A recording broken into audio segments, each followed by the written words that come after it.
Welcome, everybody, back to the Confessional podcast, here with what is technically our first preview of the season. Now, it is preseason. I know everybody puts the same onus on preseason as do the regular season. That's completely understandable. But honestly, I don't care because it's football. Are you aware that that's happening? You may not. If you were listening to this show, listen to me. The New Orleans Saints have a real football game this upcoming Sunday, taking on the Kansas City Chiefs. Now, it is preseason, but Dennis Allen's already said that expect to see some of the starters playing. Obviously, there's some very important camp battles to be paying attention to, and we even got roster moves, and we finally got the official of how long Alvin Kamara suspended, and we're here for the Confessional podcast. We're all here together as the family that we are. So let's give a hoodat to those who are here in the chat already. TJ, Mr. Jerry, hoodat to you. Good to see you. Nikki the Fish, Steve B, Be Kind, the Antonio, Jimbo, Bruno, Alan Harris, Rudy Rock, Joseph Felt Well, Steel Bill, and everybody else that is coming on through. Sorry about y'all missing me this past Tuesday. For whatever reason, our little neck of the woods here in Louisiana decided that the internet didn't need to exist. It was like we were back in 1984. Whatever it was like when some of y'all were kids, when internet wasn't a thing and where you had to get all of your fun from magazines, that's how it was for me throughout all of Tuesday. So we're back now. And even though we missed that little bit of content, we'll cover some of those things in tonight's episode. Like, for example, our prediction, if you call it that, of Alvin Kamara getting less than 4 games was correct. And I talked about the idea that, I don't want to use the word pleaded down, but came to an agreement with the NFL that, hey, if you won't fight this, you won't go to arbitration, everything, you'll get a lesser suspension than people were looking at. There were people talking about this being up to 6 games. We talked about it getting knocked down to 4, potentially 2, and Alvin Kamara will now be missing 3 games in the regular season. So overall, this is not to make a comment about what actually went down, but in terms of how it affects New Orleans and how it affects the fans, this is great news for Alvin Kamara and company. Obviously, missing 3 games is not ideal, but it's certainly better than missing 6. And when you're able to get this out of the way early instead of, going in and trying to appeal this and that process lasting to the middle of the year and then potentially missing him for 6 or 4 games or even 3 games if he had won his appeal, missing that amount of games towards the middle or end of the season could be devastating if we hope to have the New Orleans Saints in playoff contention, which most people do expect them to at least be in the running. It doesn't matter if you really believe that the New Orleans Saints are a great team under Dennis Allen. The truth is nobody has a lot of confidence in the NFC South. So sure, people can come and say, hey, Dennis Allen's never been a winning head coach. Cool, whatever. That's completely okay. I'm not going to sit here and deny that. I'm not going to sit here and try to pretend like Dennis Allen secretly has a winning record because he doesn't. But guess what? The entire NFC South is boo-boo. The entire NFC South is unproven. And until they prove it, everybody's in the running, which means that you could go to a Atlanta Falcons podcast or a Carolina Panthers podcast or even a Tampa Bay Buccaneers podcast post-Tom Brady, and everybody has a legitimate reason to feel some level of confidence. I would argue that Tampa has the least reason to feel confident, but if they wanted to say, hey, this division sucks and anybody can win, I'm not going to argue them. I do think that the New Orleans Saints have a better chance, but we'll see how that actually plays out. So this is, I think, a great thing in the end of the day. If you're talking about how it affects New Orleans, again, not trying to talk about the legal side of things at all. But I will sit here and say and tell you that how it affects the game is great. And, it's kind of like, Chad says, it's just going to be an extended summer break. And I think, well, that's okay because we know how injuries are, especially in a 17-game season now. So if I can get my star player, who I don't necessarily think anybody's going to say that he's not the star. Is anybody really going to argue that he's not the star? But wherever you tend to lie or wherever side of that argument you are, I think most can agree that the more you can have a healthy Alvin Kamara, the better. And odds are he'll be healthy for 14 games versus 17 games or healthier. So hopefully that results in New Orleans Saints winning. Now, they did end up signing somebody. I know y'all were really kind of eyeing. You had Kareem Hunt coming through. You had Anthony Barr coming through. But New Orleans Saints actually did end up signing a former Pro Bowl linebacker in Jalen Smith. Now, Jaylon is not an old player. He's actually only 28 years old. So many of you are wondering, why? So here's the thing. Jalen Smith was a Pro Bowler with the Dallas Cowboys. Not sure how many of y'all are extremely familiar with Jalen Smith. Now, Jalen Smith has had an injury history throughout his career, going all the way back to Notre Dame when he tore his ACL and his MCL. He's also had knee issues in the NFL. It's not necessarily an end-all, be-all thing. He was a player who spent a significant amount of time on the field last year. In fact, he played and started in 2022, 13 games. So you're talking about a guy who's a consistent player. Now, was he an elite player last year? I don't think many people would argue that he was, but now that he has, come into the league and shown that he can play at a high level, even if he's playing as a good veteran backup at this point, I think that is a really, really good signing. The real curious case of Jaylon is going to be, is he healthy? And at the moment, I'm going to sit here and say, hey, whatever it is for him is fine because you don't need him to play. If you stick on this team, and he ends up being a guy, then he's a guy who comes in for maybe that strong side linebacker role when they do end up lining in a 4-3 alignment when they're not in that nickel set. And any other time, he is a backup. So you would expect him to play a more limited time on the field. And at the same time, we talked about that linebacker position being a position that, if you want to be confident in it, yeah, you do have the young buck that I like in DeMarco Jackson, but at the same time, you want to kind of have more guys who have more experience and maybe can slide in and perform more, and maybe that's what you're hoping to find from Jalen Smith. I think overall it's a good signing. I think it's, if you end up having Pete Warner get hurt, or even to a degree Demario Davis get hurt, that can really help you out. So this is a guy that started for 4 years. I mean, technically 3.5 years because he didn't start the entire rookie campaign with the Dallas Cowboys. But we're talking about this guy who is spending his entire career as a starter. He's not 30 plus. And even though he's had some injuries in his career at the same time, I think this is a great signing if you're the New Orleans Saints. So shout out to them for picking this up. In terms of it being a great signing, I'm talking about it specifically being a great signing as, because I always got to be careful with my words. Because I've also said that no signing you're going to make in July and August is probably going to rock the team in a positive way.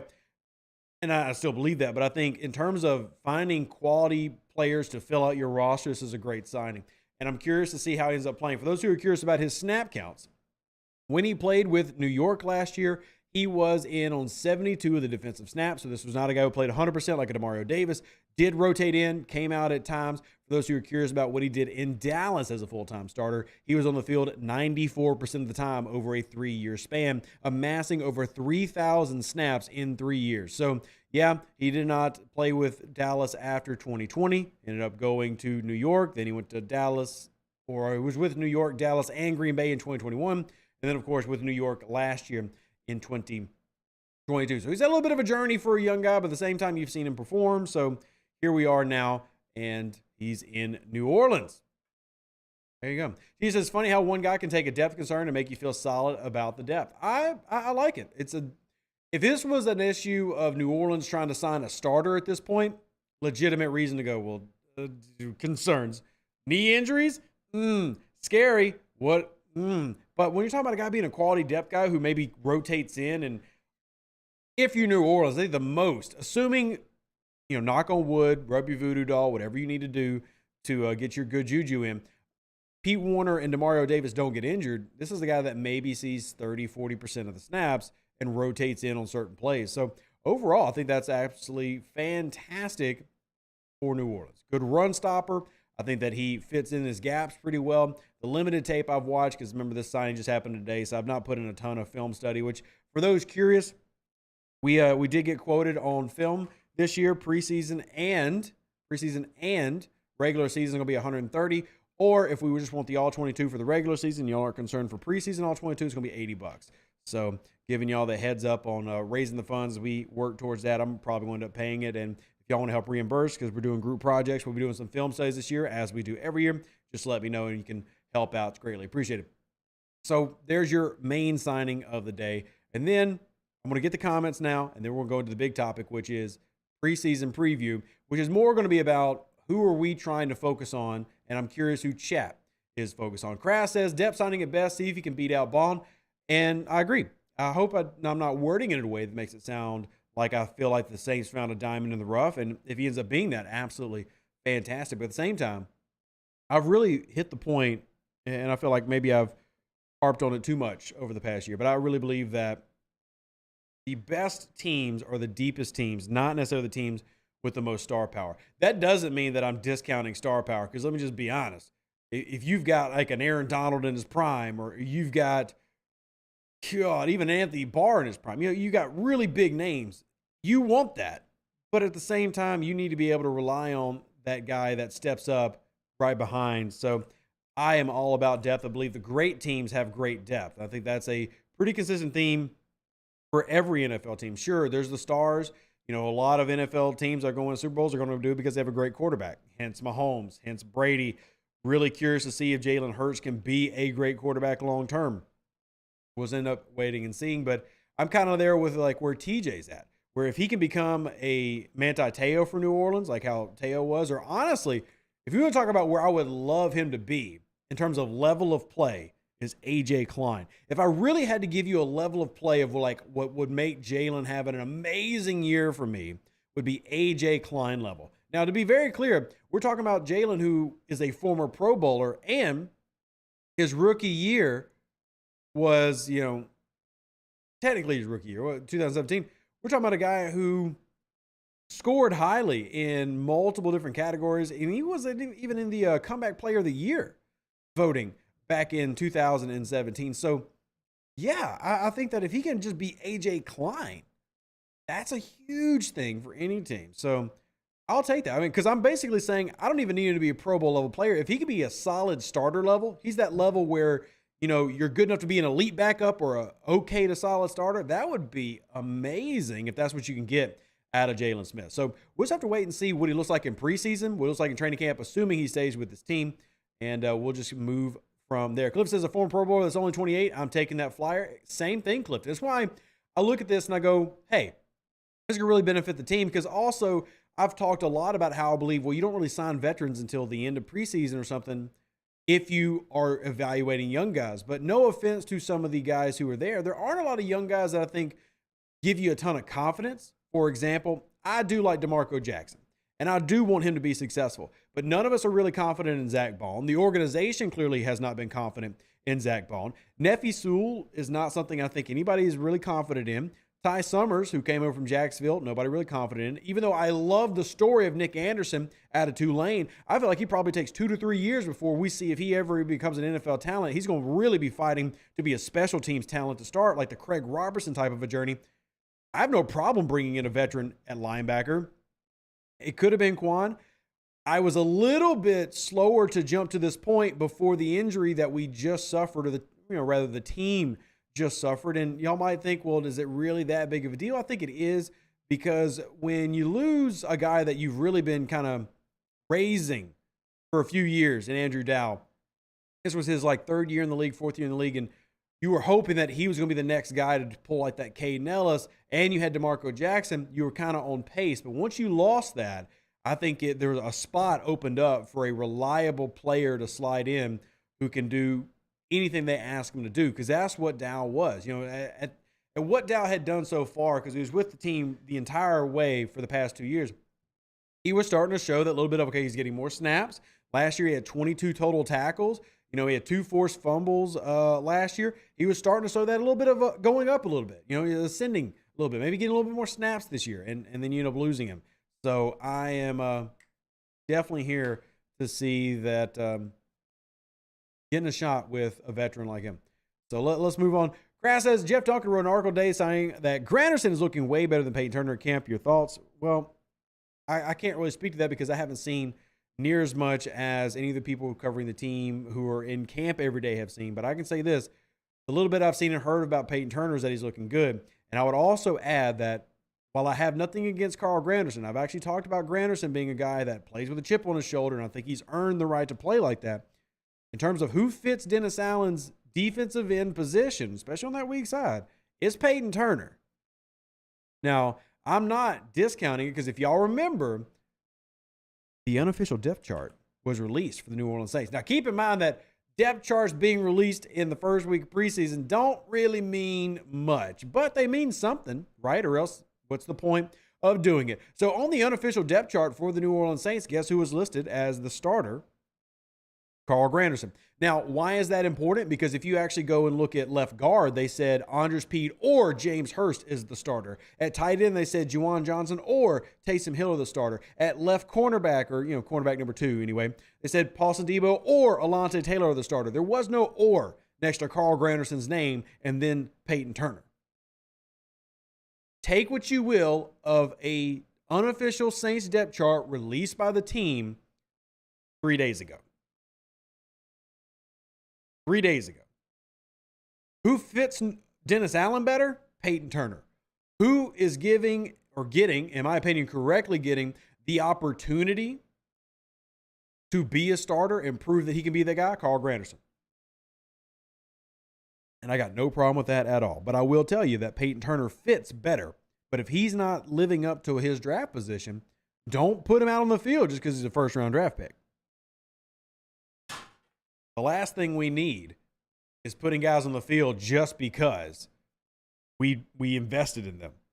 No, thank you. You better put a guy on the field because you need him or because he's earned it, because he is the best for the position.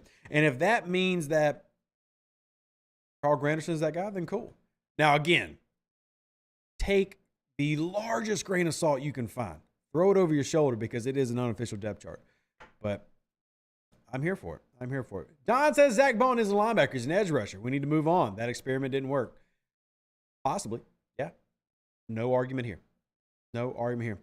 So we'll just keep on trucking. Reginald, though, says Jalen Smith, wow, what a signing. Saints doing well with Mickey. Who dat?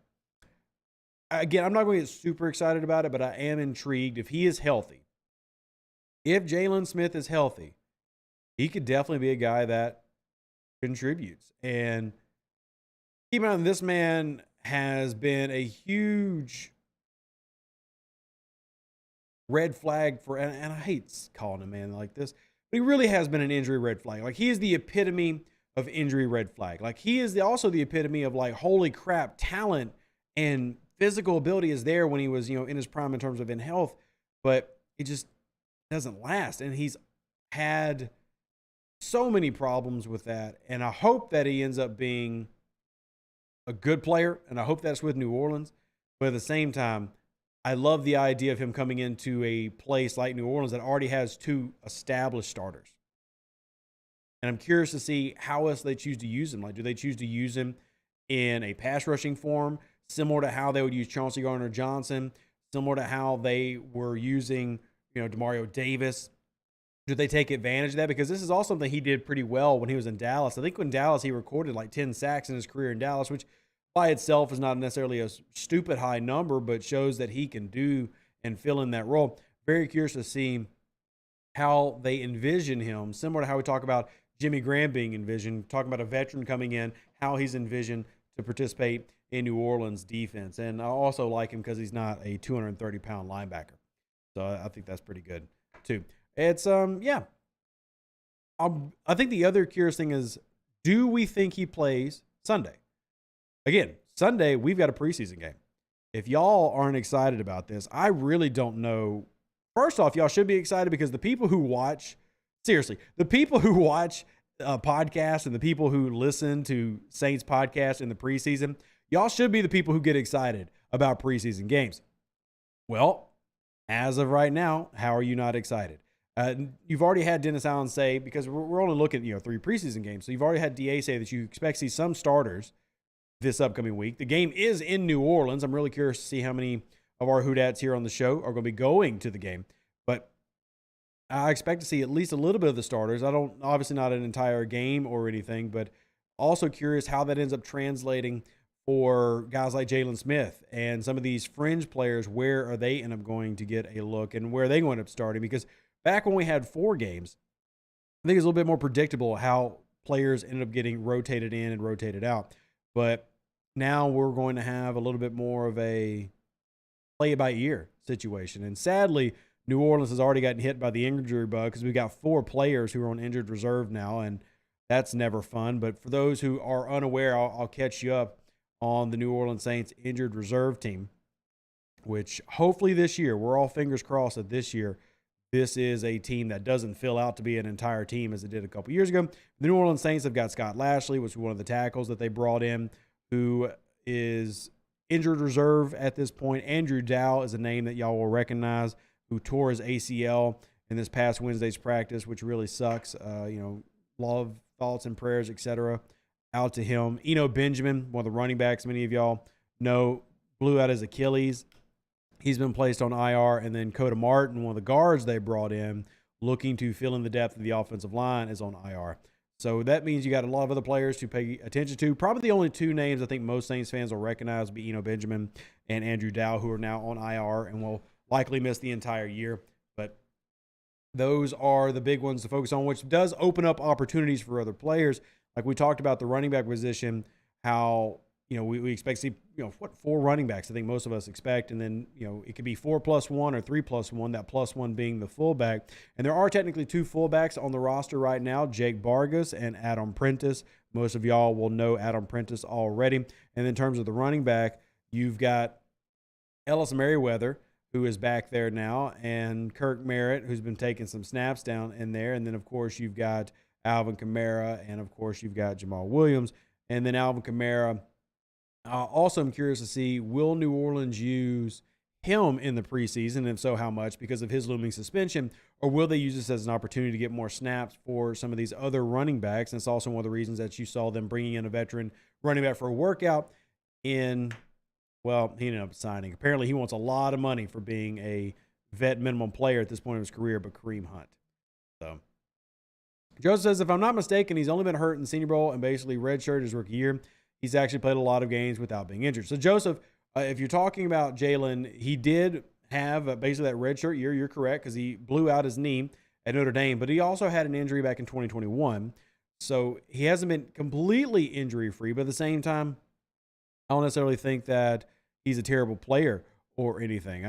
Notre Dame is going to be the big one. And obviously, when you destroy his knee like he had to deal with, you're probably never going to get back and be 100%, but at the same time, I'm extremely happy to see him getting another shot, and I like him in New Orleans, and would have to actually look into New York, the New York situation, find out why they did not decide to bring him back last year when he was a starter for them for 13 games. So, but I'd have to look that up. I truly don't know the answer as to why, but I do definitely remember him in Dallas and lining up next to Leighton Vander Esch and seeing where it goes. Godfather says, I remember I campaigned all year for the Saints to get Kareem Hunt. Yeah, now, Godfather, he wants to take your $20 and multiply it by a factor of about 2,000. That's what the man wants to get paid, apparently, which is surprising at this point in his career. He needs to learn to you already got running backs saying they can't get paid. Now Kareem Hunt over here acting like he's a 24-year-old in his prime. And again, I have no problem with bringing in Kareem Hunt. I don't think that's an issue. It's just more of like, okay, Kareem, you're about to, well, he just turned 28 or he's about to turn 29, one or the other. I get it. You've been in the league several years, but you talk about going into your 7th year. You've not been an elite guy at your position for probably, what would y'all say, 3 or 4 years? Probably his first year with Cleveland. I would say he was still in that, kind of the realm. Obviously, there's a lot of off-the-field stuff that went on with Kareem Hunt. But I don't think that he's there at this point in his career. I think he's kind of hit the running back wall, which is just that, life is real wall. And apparently he's wanting some money. But I'm here to sign him if he agrees to have what New Orleans is basically offering, which is a veteran minimum / slightly better type deal. And at the moment, he is not taking that. And in fact, he had another workout with Indianapolis that because he had scheduled a visit with New Orleans. I said he was going to work out with New Orleans, but technically he didn't. Anthony Barr worked out for NOLA. And you were going to have Hunt do that, but then he was actually told, hey, you should probably go over to Indy. They're more likely to sign you more money. And right now he is jobless. I'm curious how long that lasts. At what point does he decide, hey, I'd rather play football than fight for the bigger check? I'm not saying it's a right or wrong. It's certainly his right and prerogative. He wants to try to, argue for more money. I'm not here to argue that, but we both know how Mickey Loomis works. Do we not? Mickey Loomis is very much a you take my deal or you take no deal, and that's it. So is what it is. And the word that had come out was that Indianapolis like really wanted him. Hence why he flew straight there from NOLA. They really, really wanted him. And I guess the only reason, I don't know the reason why not. Maybe he didn't do well in his physical, but he's still available. He's still available. Not a shock that Hunt would wants to throw in a kicker to his deal.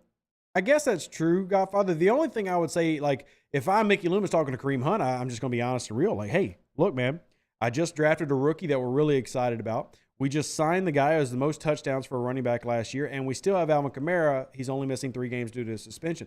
It's not like Kareem Hunt is coming into an empty backfield. I mean, it's coming into a backfield that most people are pretty excited about. So, would Chat not agree? Would Chat not agree? I think that there are other teams where, sure, maybe Hunt has a better argument, but here in New Orleans, if you really want to make a squad, this is a loaded room. This is a loaded room. So, we'll see. TJ says he was a top 10 back once upon a time, but he blew his bag after he had those off-field issues. Possibly, but I would also say that it says a lot. And again, we are talking about a Cleveland team, but just look at him statistically. Remember, we don't advocate box score scouting, just simply pointing this out. When you see a guy go from 5 yards a carry down to 3.8 yards a carry, that's usually an indicator that something happened. And that's usually an indicator with age for the running back position. Now, you can't make this argument for everybody, okay? But you can do this for even some of your favorite running backs who have had long careers. Towards the end of their career, you're going to find that 1 year where all of a sudden it goes from here to here. Mark Ingram had that. I don't know how many remember, but Mark Ingram had that. Well, Mark Ingram's last year in Baltimore, he was averaging like 4.3, 4.4 yards per carry. Yes, I do agree that yards per carry is not a complete running back stat. There's definitely offensive line that plays into that. But Ingram's 2 years in Baltimore, he was averaging over 5.5 yards per carry. Ingram's years in New Orleans, he was averaging over 5.5 yards per carry. Went to Houston, and I don't think it was just because Houston was a worse team. Houston did have a significantly worse offensive line, but even when he got to New Orleans, he still was not getting 4 yards a carry anymore. You could tell that it just wasn't there to the level it used to be. The big difference is Ingram was 32 when that happened, and Kareem Hunt was 27. But usually when you see a guy drop a yard or a yard and a half in a single year in yards per carry for a running back, that usually says that wall just hit him hard. That says the wall hit them hard. Doesn't mean they can't do anything, but you can tell when a running back still has that elite about him, right? And I don't know if that exists anymore for Kareem Hunt. That doesn't mean that he can't still play as a good committee guy on a team. He is only 28. I'm not saying that he's completely gassed, but I am saying that you saw him here, and then it went down just a rung on the ladder. And that rung is the difference between a team being willing to pay you and a team not being willing to pay you. And I think that's where he's at now. Teams just aren't simply willing to pay him. Appreciate says, I know PFF doesn't really matter, but it was interesting that they had the Saints running back room ranked 15th. Well, you can't say doesn't really matter and then quote their rankings. But hey, if it matters to you, I respect it, right? And I will say that there are people, we've talked about this, who will see Jamal Williams' touchdown numbers and kind of get infatuated with him. And he's not that good of a running back in terms of, when you look at Jamal Williams, is he a top 3 running back in the league as a whole? I don't think that he is. I don't think he was last year. I do think he's around the top 10, but I don't think he's in that upper elite echelon. But those touchdowns certainly would make you think he is. But at the same time, I think he's good. I think Alvin Kamara is in the top 5. So I would have New Orleans better than 15th, but at the same time, they're allowed their rankings, and that's completely okay. Bam says Hunt has bounced around the league with off-field problems. I mean, Bam, I wouldn't really say Hunt's bounced around the league. He's only played on 2 teams, right? Like, he was with Cleveland for 4 years, and he was with Kansas City before that, which is when all the issues happened. I wouldn't say he's really bounced around the league or anything. Now, there are definitely people I'm surprised aren't signed, like Ezekiel Elliott. I'm surprised Ezekiel Elliott isn't signed right now. And if I had to pick the running back, like if I could get any of these running backs, and assuming that I could get them for cheap, right? So I know I'm wanting the stars and the moon here. If I could get any of the running backs who are on the market right now, it'd be Dalvin Cook. If we're talking about being able to just pick which one it is, if I can just pick a running back that is available, Dalvin Cook. That isn't to say that I don't think Kareem Hunt couldn't contribute. That isn't to say that I don't think necessarily Ezekiel Elliott could contribute. But in terms of who I think still has the most left, it's Dalvin Cook. I think Dalvin Cook still has it. Now, do I think that Minnesota saw that maybe he only has it for maybe one more year? Maybe. They cut loose before they paid him a big contract. Cool. But if I could pick any free agent running back who could come to this team, and I'm assuming that I could, if they would just agree to our deal, that's the number one. That's the one. And the reason that I'm not going to get excited about Kareem Hunt, I think he'd be a good piece of the rotation, but I don't think Kareem Hunt comes to this team and just shines. Let's just use that word. I don't think he shines. I think Dalvin Cook could still shine. But I'm real curious to see where Dalvin Cook ends up. I don't necessarily think Ezekiel Elliott can shine anymore, and I'll give you an honest-to-God reason why I don't think he can. Because Ezekiel Elliott in the first 4 years of his career had 3 years where he had over 300 rushing attempts. But beyond that, he's always been well used in the receiving game. He has got his first 4 years in the league, first 5 years in the league, 4 of those is right at 300 touches. I just think that Ezekiel Elliott has gone through a brutal exercise of what it is like to be a running back. And he no longer is the guy that he was in like 2018, where, the 2018 season is, if I'm remembering, is it 2018 the year he hit 2,000 scrimmage yards? I think it's 2018. And he got really close as a rookie. I don't think he's anywhere near that level anymore. I think he'd still be good. But I think he's a hell of a lot closer to Jamal Williams than any Ezekiel Elliott fan would want to admit, but yet Zeke still wants to get paid like he's, at the very top echelon. So, yeah. Crash says Cook isn't interested in New Orleans. He's definitely still starting the league, not a rental or sharing the spotlight. And see, Crash, you say that. But this brings us back to that whole argument that we were making about running backs weeks ago. It's easy to say that, but he is currently not on a team. He's currently not in a playbook. He is currently not being set up with the actual coordinators to be made into a primary piece of an offense. That man is sitting at home. And even if he's working out, and even if he's doing all the right things, he is behind everybody else. Not saying that he's not good enough to come in and just kind of plug and play and learn as he goes. I'm just saying, sure, maybe he's good enough. But the NFL believes that running back is a very easy next man up position. So at some point, you got to humble yourself if you want to still be in the league. Now, if you decide that you want to go out now when you've been elite and be like, I'm not going to let them devalue me, I respect it. That is his decision. But I'm just saying, every day that he's not on a football team, that's a less dollar and a less snap that he's going to get. Because you get a point where basically you're just kind of waiting for a guy to have a serious injury so you can come in and take his spot. Very similar to what happened to Latavius Murray. Y'all remember what happened to Latavius Murray last year? Now, we're not going to talk about the fact that should have New Orleans let Latavius Murray get away. Well, Latavius Murray basically had nobody and nowhere to go. Came back to New Orleans, and New Orleans was like, yeah, don't really need you. Practice squad. And then because of a massive injury in Denver, Latavius Murray got another shot. Now, New Orleans did want to keep him, and Latavius was like, deuces, because I can actually go be a full-time starter. So it's not like New Orleans just got rid of him, but he wanted to go where he could be a starter. But it took major injuries happening for that to be a thing, and that means he ended up missing, 5 games of the season. And I worry that's the same thing that happens to Cook, because you reach a point where nobody's going to sign you until they need a guy. And I hate that for Cook either way. So, it's good to see you. Been a hot minute. Hope you're living good, man. Saints had a great offseason. Love the Jaylon signing. Hunt would have been a good 3 or 4, depending on Miller, but we don't need him. The only thing that I would say is if you're the Saints, historically, they have always carried 4 running backs and 1 fullback kind of pretty consistently because they've always got one of those guys being a heavy special teams guy.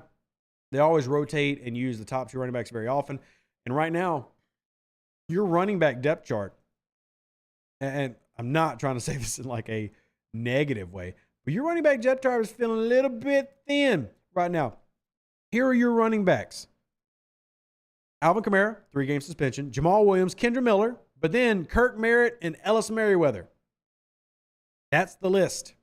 That's all that's there. So we talked about why I'm okay now, like after the major injury to Dow, why I'm like, okay, it makes sense to bring in a linebacker at this point.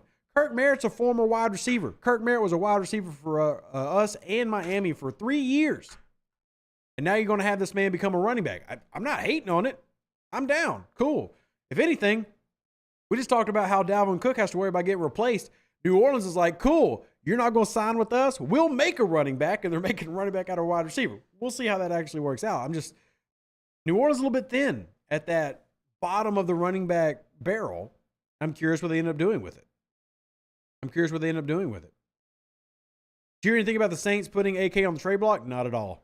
Hell, not at all. I would actually be, at this point, surprised if AK doesn't retire a New Orleans Saint. But anything could happen, I guess. Anything could happen.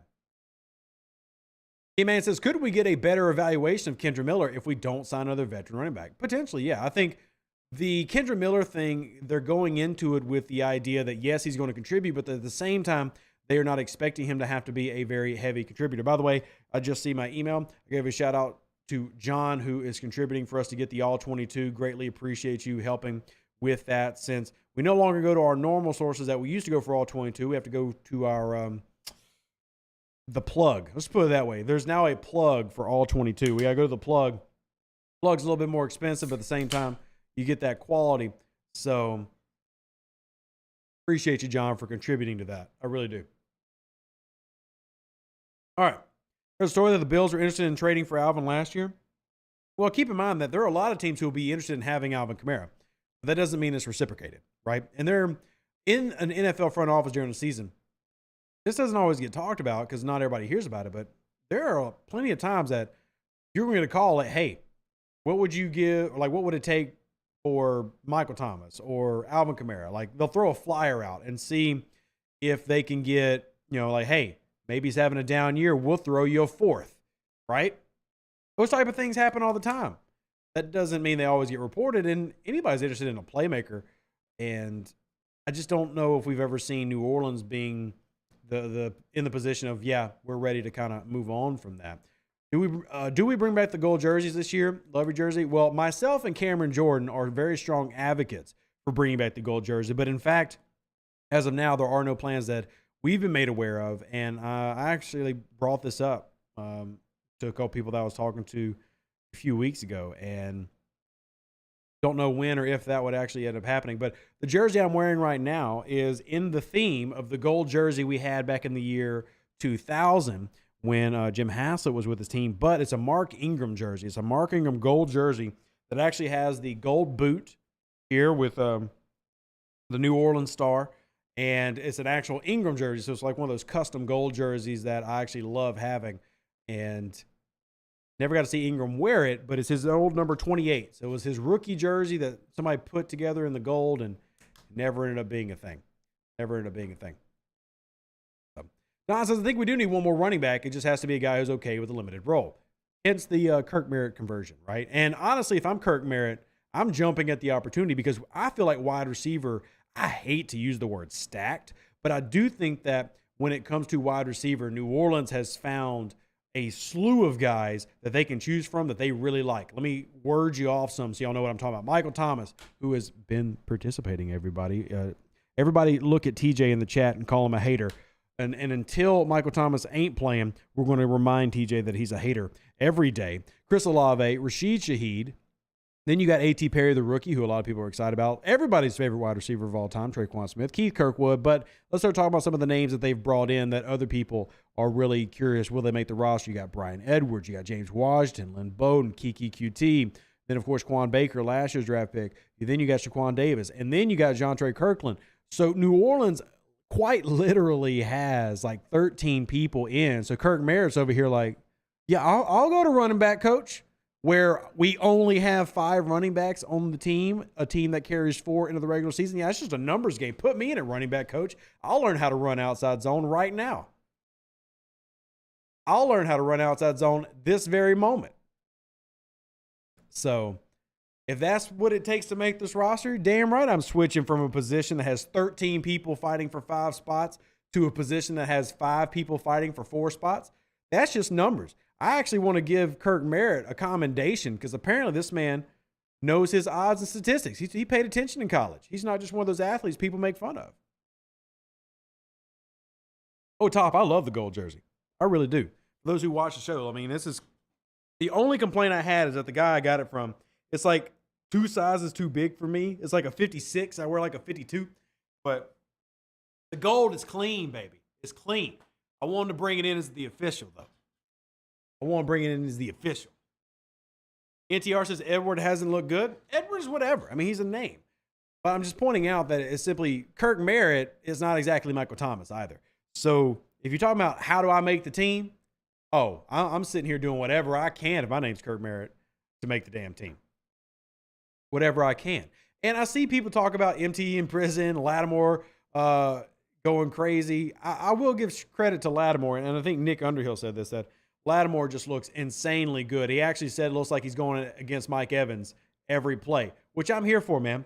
If Lattimore has clicked that switch where he's tired of being disrespected, and let me just be real.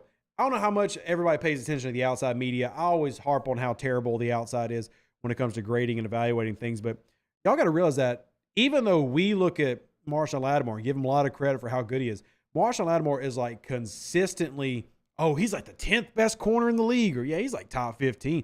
Nobody gives him any respect. And he doesn't win any accolades, even though you talk about his, quarterback rating against, and you talk about his pass breakups, you talk about his completion percentage against, all these things he actually ranks at the top of the league. But Lattimore has never made an All-Pro, second team or first team. Now, he's made 4 Pro Bowls, and he was Defensive Rookie of the Year. But they consistently overlook him for other things. So if it finally gets to the point where he's coming in at 27 years old and he says, F it, I'm sick of this, and he's coming in with a fire where he's treating everybody like they're Mike Evans, I'm here for that. I'm here for that all day long and 3 times on Sunday. So if that ends up being what we're getting for Lattimore, fantastic. Fantastic. Do whatever it takes to win, right? And whatever, if he needs to have bulletin board material and he's just like feeling extra spicy now, be spicy, sir. Be great. Be spicy, be great. So, can't believe NFL Network has Lattimore rated so low, barely in the top 100 players. You think he's top 40. Here's the crazy thing, Don. That's other players, right? It's not, they didn't come to TJ, Rev Deuce, Top Mound, and TD 504 and said, hey, rank the top players in the NFL. They came to each other, and they're like, I guess Lattimore's good. So, I mean, if I'm Lattimore, now keep in mind that I'm a man with an ego.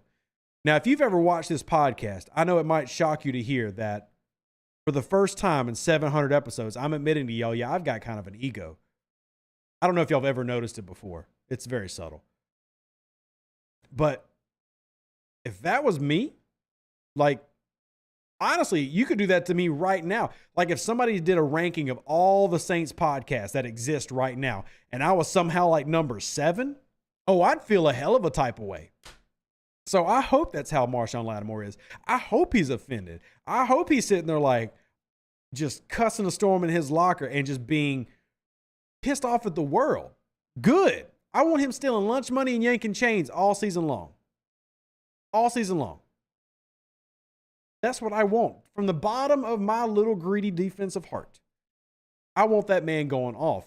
And I want him actually taken to the next level, because there's one area that I've always thought that if he really, really wants to go next level, like if he really, truly wants to be seen as the all-pro that I believe he is, one area he's got to get better at: interceptions. His rookie year, he did this, but he's not done it as much in previous years. Now, I think when it comes to respect, he's given a lot of respect because teams don't target him a ton. But he's got to get those INT numbers up. So if he gets that INT number up to like 6, he good. He Gucci.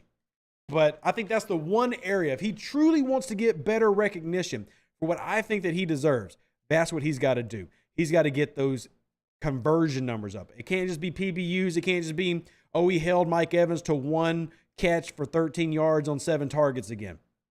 This man's got to start picking people off. And if he does that this year, it's over. It's over. Taking all the lunch money. Taking all the lunch money. And Tony says, who starts opposite of Lattimore? This is actually one of the biggest things I'm going to be watching in preseason. In fact, one of the reasons I'm so excited for Sunday is they talked about starting. They said, hey, we have going, or DEA talking about playing starters. And here's the thing. If y'all look at cornerback number 2 on the unofficial depth chart released 3 days ago, both Paulson Adebo and Alontae Taylor are listed as the starters opposite Marshawn Lattimore. Specifically what it says is Paulson Adebo or Alontae Taylor. That's exactly what it says. And to be very clear, that's not an alphabetical order thing, okay? Because if you go back to the left guard position, they have Anders Pete first and then James Hurst. So it's not an alphabetical order thing. Paulson Adebo, if we take the unofficial, keyword, quote it, unofficial depth chart as any frame of reference, Adebo has a slight leg up on Alontae Taylor right now, but they are apparently neck and neck. This is going to be a very fun thing to watch through the joint practices, which I think might be more important than the preseason games themselves, and the preseason games to see who's going to end up being the starter. And either way, you're in a good position. Either way, you're in a good position. So we have the same question. I think Taylor is more. Oh, you're talking to Scott in the chat? Cool. We got to see that. Good to see that. I am more curious of, do they believe Alontae Taylor can produce better in the slot compared to Paulson Adebo? Thus, they give Adebo the starting position and have Taylor be the slot guy. At the end of the day, I think you kind of lock down where you know on that boundary side, you know who you can trust if it's going to be Lattimore and you're going to put him down there. Or honestly, Lattimore can play field side or boundary side. It doesn't really matter. But either way, Lattimore can operate on an island. You're looking for who can be opposite of him. I'm good with either if they're doing well. And last year, and I think injury had a big problem, or a big part of the problem with Adebo not playing as well as he did as a rookie. If Adebo is back to rookie year, but not just rookie year, like has gone and improved since his rookie year, plus you had Alontae Taylor's rookie year, that's 2 really good young corners to be excited about. And if both of them are fighting for that starting spot, I'm here for it. I'm here for it. And now we just got to see how it actually ends up playing out. I'm excited. Are you buying all the rookie QB Fresno State training camp hype? No, I'm not. Now, that doesn't mean that I don't think that Jake Haener is somebody worth watching. In fact, if we do end up getting the preseason film, that preseason All-22, I actually want to do a film study on Jake Haener.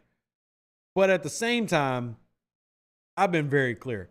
Me personally, I am not going to hype up a rookie quarterback in preseason who's not expected to take a single snap throughout the year and who wasn't like a top round, top first, top second, et cetera round pick. Does that mean I don't like him? Not at all. I'm really excited to see if the crispness we've seen in camp translates. But am I about to crown this man? No. Or am I about to get any level of excitement about this man? No. I think he's made some great pictures. Like, he's taken some model pictures. Great. You look fantastic, sir. You could just be on the cover of some magazine that I can't name because I don't read that stuff. But am I going to get crazy about a 4th round pick? No. I'll tell you who I'm more excited about. I want to see Nick Saldiveri. Let me see a bulldog slobbering on the front lines. That's what I'm more excited about, especially if Anders Pete is looking as bad as been said. Like, Anders Pete has looked rough. Like, Anders Pete is not, I know he's been injured most of his career, now he's coming back. Anders Pete's not had a good camp. Now, not having a great camp is not the same thing as performing badly in a game, but if Anders Pete ain't looking good, that means James Hurst is the next guy, which means we need Nick Saldiveri to be developing pretty quickly, please, sir, and thank you. And when New Orleans had tried to bring in more depth along the offensive line and Trey Turner, and then he got injured, well, these are things we have to pay attention to. These are things that we have to pay attention to. So it is what it is. I'm not going to get too crazy about Jake, but I'm also really worried more because, not that I'm trying to ignore Jake, there's so many positions I want to watch. Like, why is it that Carl Granderson is listed as the unofficial starter and Peyton Turner isn't even there? And the rookie, I guess I'm not really upset why Isaiah is not in the conversation, but I still want to see Isaiah. And then, I don't know how many people listened to Dennis Allen's press conference here this past week, but he really talked about how well the defense is looking. Then Mickey Loomis came in his conference and talked about how much Brian Breezy, I'm going to call him that forever, how good he's looked in terms of as a developmental guy, but also talked about how he's got to prove it and put it together. He's listed as behind Nathan Shepard. Nathan Shepard's listed as your starting 3-tech. Very curious to see what this looks like in 2 weeks, and you kind of have an idea already of the main battles that you want to pay attention to. You do have a kicking battle. I don't know how many people care about a kicking battle, but we got Will Lutz and Blake Grupe. And then you got Blake Gillikin and Lou Headley over in the punting world. Yeah, that's fun. And Zach Wood just locked down a new contract. So shout out to the man who can beam a Xbox One, or I guess now Xbox Series X/S case from 30 yards away from the long snap position. He's a legend. Put him in the hall today. That man deserves to be in Canton, especially with how much money he gets for snapping a football. But hell, God, out there, if you're listening and you want your kids to go to the NFL, make them the best damn 280-pound long snapper you can. I'm not even kidding. I'm being completely serious. You want your kid to make in the NFL, you make him into like a 275-pound just beast at long snapping the ball. I want to see film study of your 16-year-old long snapping perfect like 30 yards, just doing it consistently. Because let me just be honest.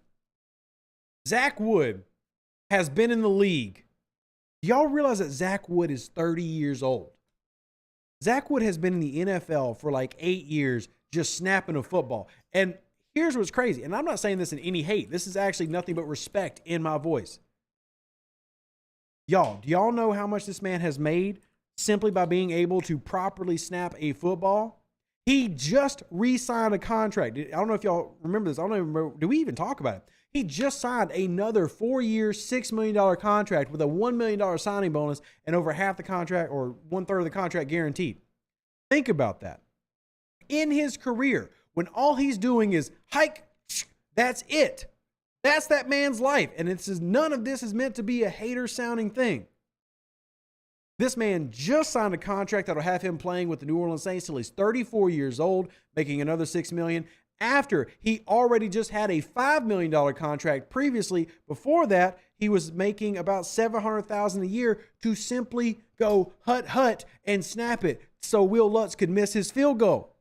If you are listening to me as a parent right now, I cannot promise you that you have the genetics to make the next Gronkowski family.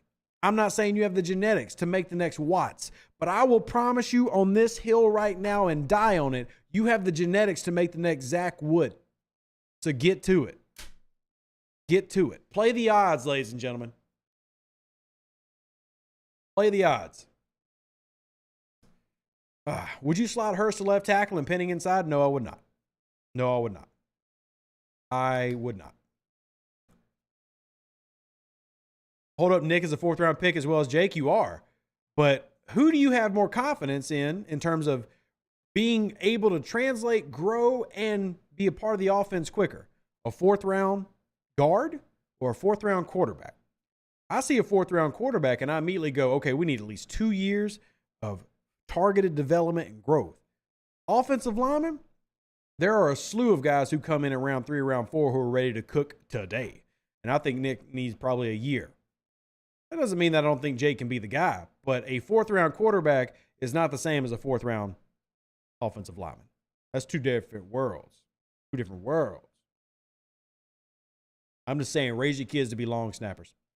My man, Zach Wood, been in the league 8 years, and sure, he's not bringing in Alvin Kamara money, but hell, let me get to hang out with football players. He is a football player. I sound disrespectful, and I'm not trying to.